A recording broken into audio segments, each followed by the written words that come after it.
Hi everyone, welcome back to our last section on understanding and resolving conflict. So I want to focus in now more on the role of the formal and informal leader.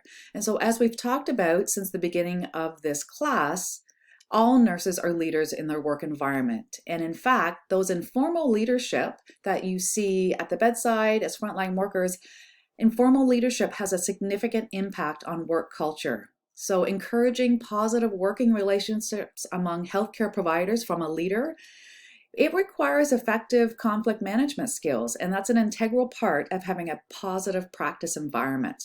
And so the role of the manager or formal nurse leader is to foster that environment that empowers nurses to develop their capacity to lead, to encourage open communication, and for collaborative practices to achieve those mutual goals. And part of that is having constructive approaches to conflict management. And so nurses at the front line are change agents. They coordinate, integrate, and facilitate interprofessional and intra-professional teamwork to ensure that patients get the best care that they deserve. And so frontline nurse leaders must have strong communication and organizational skills and must be approachable, emotionally intelligent, and have an ability to embrace others who may have different opinions and ways of being. So these are the frontline workers that you'll be when you graduate as a new RN. But as a nurse leader, you need to promote positive clinical practice environments by promoting conflict preparation and supporting conflict resolution. So that comes from the formal nurse leaders. And so nurse leaders in these roles need to model professionalism and empower nurses by coaching them to think strategically about conflict resolution strategies, and to respond to conflict in a timely manner and with carefully selected approaches. And we've talked about the approaches, and the one that comes out in the literature as being the best approach is the collaboration approach. And so disrespectful communications or miscommunications are common elements of conflict that can often be resolved with collaboration, active listening, and respectful, assertive communication. And furthermore, triangulated communication has become common practice in many nursing settings where nurses avoid working out their conflicted feelings with the colleague that triggered them, but going instead to other nurses or to the nurse manager. And so nurse leaders can encourage collaboration by modeling that direct, open, honest communication and demonstrating commitment to address conflict in a timely fashion. And so teaching nurses frontline nurses to address conflict in an appropriate way.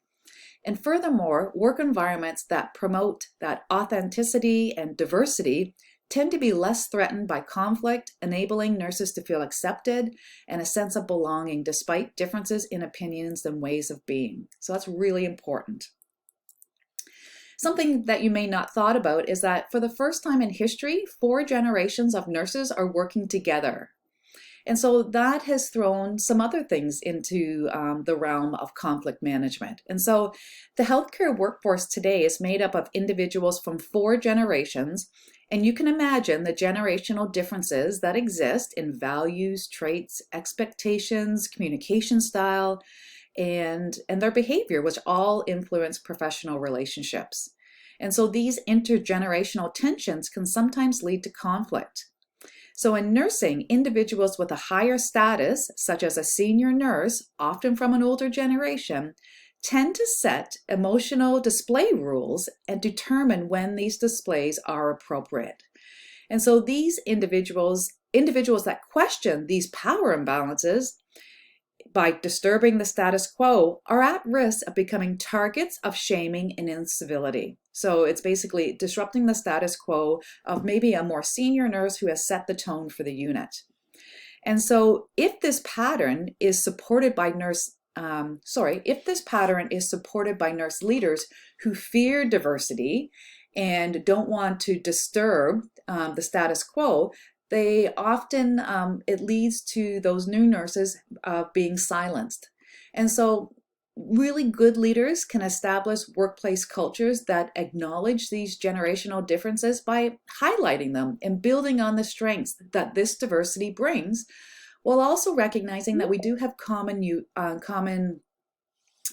things on the unit that are happening, common goals on the unit that we want to strive towards. And it doesn't matter what generation you're from. And so healthy work environments do not fear conflict. Rather, they see it as a healthy component of authentic relationships that honor diversity. And as a result, they are committed to productive and respectful resolution. And so to have nurses that are willing to engage in conflict as opposed to avoiding it, they must experience a sense of unconditional regard from their colleagues. And so unconditional positive regard is evident in environments that empower this authenticity, seeing the beauty in the mosaic of diverse backgrounds and personalities, and an ability to navigate differences with compassion and respect. And so this unconditional positive regard means that regardless if we don't disagree, we are here for a common goal.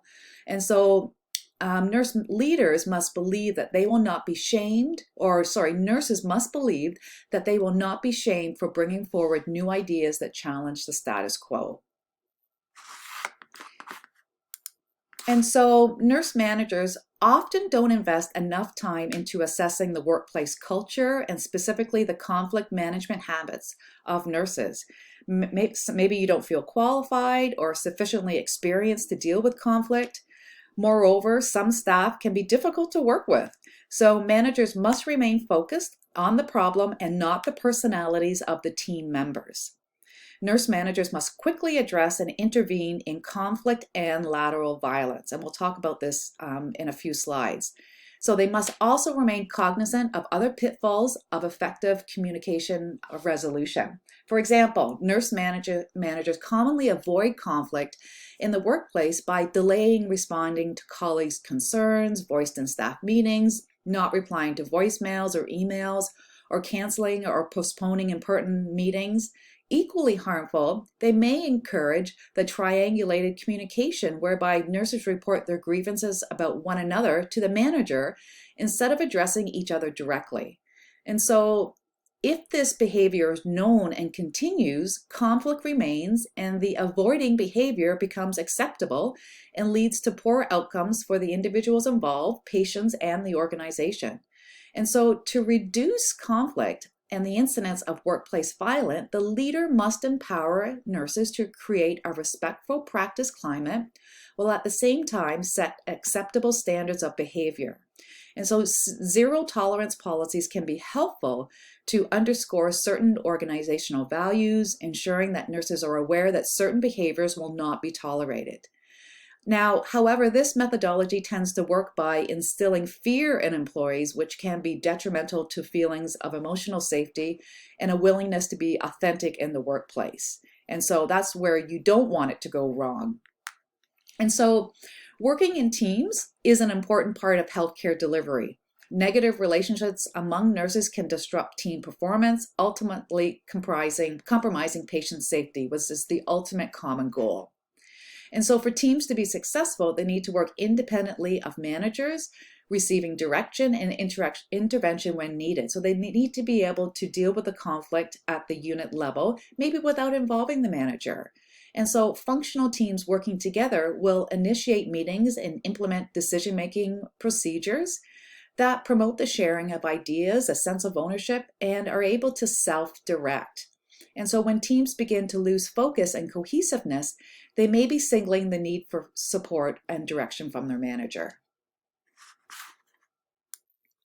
I want to talk a little bit about mediation. So when those close to its source of conflict, so nurse leaders, when they can't manage the conflict, mediation, which is a process of using a third party, a trained third party, can assist with conflict resolution. And so mediation is a learned skill for which advanced training is available and required. And so the method involves separating the people from the problem. So focusing on interests, not positions, and inventing options for mutual gain and insisting on using objective criteria. And so the mediator is an impartial individual who assist those involved in the conflict to better hear and understand one another. And so mediation helps reduce the focus on who can control whom and on a winner. So you want to get beyond that. And so in clinical practice environments, negotiating conflicts may be more difficult when at least one of the parties is on an unequal playing field. And so these inequities or inequalities are made worse when they are not acknowledged as part of the problem. And so that's where an independent negotiator can come into play. A significant source of interpersonal conflict in the workplace stems from social dominance, which in nursing is often referred to as lateral, horizontal violence, or bullying. Social dominance is exercised through shaming and intimidation, verbal abuse, over-reporting, excluding behaviors, less favorable work assignments, denying career opportunities, and withholding information.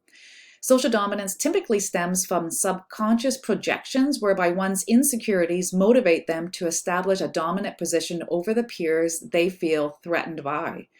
And so the literature identifies several common forms of lateral violence, such as criticizing a colleague, belittling or making hurtful comments to or about a colleague in front of others, and complaining about a colleague, rolling eyes, or simply ignoring a colleague.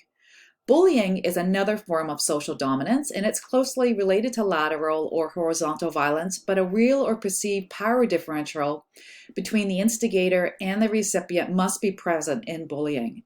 And so acts of bullying are associated with psychological and physical stress, underperformance, professional disengagement, increased job turnover, and the potential for diminished quality of care. And so it's really important to remember that social dominance occurs because hurt people hurt people. And so therefore it is best diffused via a compassionate response that enables those who are instigating the lateral violence to address the roots of their security. Now, how important is that? So it's been found that new nurses or nursing students or inexperienced nurses are typically vulnerable to social dominance and are generally not prepared to effectively handle it. Newly graduated nurses and students depend on collegial support because of their lack of familiarity with the work environment and work tasks, which makes them especially vulnerable to horizontal and lateral violence. And so, unfortunately, this scenario lays the groundwork for a victim perpetrator cycle, which is a well-established pattern in many nursing cultures. And this is evident in those who are most vulnerable, such as students and novice nurses, become accustomed to being treated as less than in their nursing environments. And over time, as they move from novice to expert and begin to garner more social capital, as a result, they climb the hierarchy, and subconsciously, many will perpetuate the same pattern by treating students and novice nurses in the same manner that they were treated. And this is all about breaking that victim perpetrator cycle. Also, many nurses who suffer from emotional exhaustion and burnout become chronically hostile and remain in the field. And so when employees continue to be, or when nurses continue to work in a burned out condition, it causes ripple effects of adverse consequences for themselves, for their teams and clients. And this scenario perpetuates lateral violence, with more nurses hurting each other and perpetuating the cycle of hostility in the workplace. And so, it's really important that leaders recognize this in their organizations. They address these behaviors and they advocate for collaborative and all-inclusive practice environments and seek to eliminate violence. And this is all about the zero tolerance policy. And so when you think about conflict resolution, it must be encouraged and supported. And triangulation, you need to avoid triangulated communication whenever possible, because this triangulated communication where you kind of go behind the person's back and don't talk to them directly about the issue, it erodes trust, and it leads to a sense of emotional safety in the workplace, or a lack of emotional safety. And so there are certain situations where direct communication has not been effective, or when the risks of confronting a colleague directly may outweigh the benefits. And for these situations, maybe a mechanism for confidentiality reporting is necessary. But for the most part, it's very good to teach your staff how to approach conflict head on. And so what's been found in the literature is a primary factor that influences one's ability to engage in that authentic relationships at work is the practice of self-compassion. And so self-compassion, it acts as a buffer against the stress produced from making mistakes, role ambiguity, and negative feedback from coworkers. And so ultimately, those that can view themselves in a compassionate light might appear to be able to resolve workplace conflict and prevent rumination or negative self-talk before it becomes disabling. So be kind to yourself and think through the situation that you're in. And so those who can practice self-compassion naturally can demonstrate compassion towards others, as opposed to gravitating towards social dominance in times of real uncertainty. And so increased awareness of the types and sources of conflict and the development of emotional intelligence and self-compassion are really imperative to improving conflict resolution in these professional practice environments that you're going to find yourself in. Unhealthy health work environments requires a committed, compassionate, emotionally intelligent leader and support from their organization. And leadership training is essential in building those competencies and how to recognize and defend against lateral violence. So let's end off with a conclusion for conflict and conflict resolution. So we know conflict is inherent in the professional practice environment and has both negative and positive outcomes for nurses and other healthcare providers, for the organization, and for patients. And we know lateral violence is toxic to the profession. So I'm just going to end with a conclusion here. So conflict is present in professional nursing practice environments, but it can have both positive and negative outcomes for nurses, for other healthcare providers, organizations, and even patients. Lateral violence is toxic to the profession and causes physical and psychological effects on nurses, as well as negative outcomes for patients. Lateral violence festers in environments of fear, where nurses feel that they must put on an image that is not authentic to their genuine values and emotions. But real change occurs by promoting authenticity, developing a culture where nurses feel a sense of unconditional, positive regard for one another. Furthermore, when cultures promote humility, whereby individuals begin by reflecting on their own disconnects and related projections, the root cause of why they're bullying, there is a reduction in the tendency to blame and shame others. And so nurses must first address their own developmental vulnerabilities related to gaining that emotional congruence and emotional intelligence to eliminate hostile work environments, workplace intimidation, reality shock for new graduates, and accepted notions of nurses eating their young. We need to stop that.